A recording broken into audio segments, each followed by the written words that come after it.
পৃথিবীতে মানুষের আবির্ভাব হয়েছিল? আরম্ভ করো। Very good. এবার পরের প্রশ্ন ধরব। কি আছে? প্রথম থেকে আদিম মানুষকে দেখতে কেমন ছিল? আদিম মানুষ জানো তো কেমন ছিল?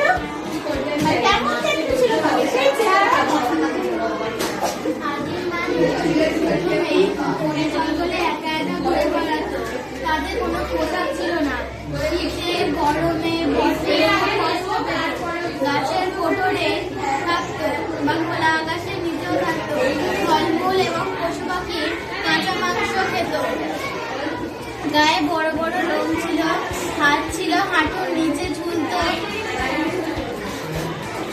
চোখ ছিল গোল গোল। ঠিক আছে। আদিম মানুষের প্রথম গুরুত্বপূর্ণ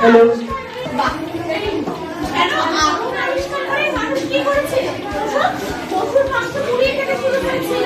তাই তাদের খাবারের স্বাদ আগের থেকে